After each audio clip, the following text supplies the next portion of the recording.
বন্ধুরা, রাজনীতি করতে মাঠে নেমে পড়ল মমতা বন্দ্যোপাধ্যায়। আপনারা সকলেই জানেন মমতা ব্যানার্জি রাজ্যের এক্স মুখ্যমন্ত্রী পদ ছাড়তে চাইতেছিলেন না কিছুদিন আগে।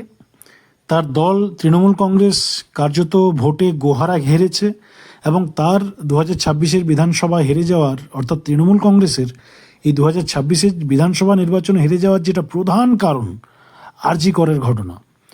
আরজি করের নৃশংস ঘটনা আপনারা সকলেই জানেন, সারা রাজ্য থেকে শুরু করে সারা দেশ নাড়িয়ে দিয়েছিল এবং এই ঘটনা পুরো তৃণমূল কংগ্রেস দলটা শেষ হয়ে যায় 2026-এর নির্বাচনে। এবং এই আরজি করের ঘটনায় আপনারা দেখেছিলেন মমতা ব্যানার্জি ড্যামেজ কন্ট্রোল করার পুরো চেষ্টা করেছিলেন। রাস্তায় নামতে তাকে দেখা যায়নি, বরং যারা রাস্তায় নামতে চেয়েছিল তাদেরকে তিনি বাধা দেওয়ার চেষ্টা করেছিলেন। তার প্রশাসন, তার পুলিশ সেই সময় পারমিশন দিচ্ছিলেন না। এছাড়াও আরজি করের নির্যাতিতার বাড়িতে গিয়ে টাকার পর্যন্ত অফার করেছিলেন মমতা বন্দ্যোপাধ্যায়। এখনও পর্যন্ত সেই আরজি করের ঘটনার যে মূল দোষী, আসল কালপ্রিট খুঁজে পায়নি কেউ, বা শনাক্ত করা হয়নি, বা আরজি করের নির্যাতিতার মা এখনও স্যাটিসফাইড হয়নি। তদন্ত এখনও চলছে, বিষয়টা বিচারাধীন। আর ঠিক দেখুন, মানে সময়ের পরিহাস, তার দল হেরে গেছে, আজকে নতুন দল বিজেপি ক্ষমতায় এসছে। পশ্চিমবাংলায় আরও একটা নৃশংস ঘটনা ঘটেছে বারুইপুরে, যে ঘটনার আমরা চাই যারা আসল দোষী তারা সাজা পাক, তাদের শাস্তি হোক, সঠিক তদন্ত হোক।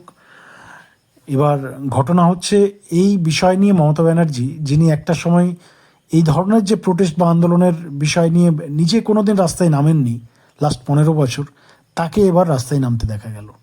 তিনি রাজনীতি করার কোনো চান্স ছাড়তে চাইছেন না, যদি কোনোভাবে বাংলার মানুষের কাছে আবার তার ছবিটা ফিরে পায় বা নজরে আসে।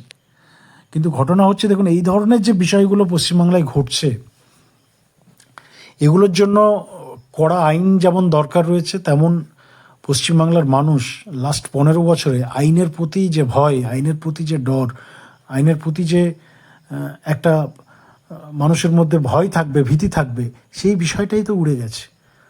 আজকে মানুষের, পশ্চিমবাংলায় বিশেষ করে, কোনো কিছু ক্রাইম করলাম এবং সেখানে হাতে নেতারা রয়েছে, তাদেরকে ধরে বেরিয়ে যাব, এই যে মানসিকতা, এই যে টেন্ডেন্সি, এটা যতদিন না চেঞ্জ হচ্ছে ততদিন পর্যন্ত এই আইন হাতে তুলে নেওয়ার যে বিষয়টা, সেটা কিন্তু থাকবেই।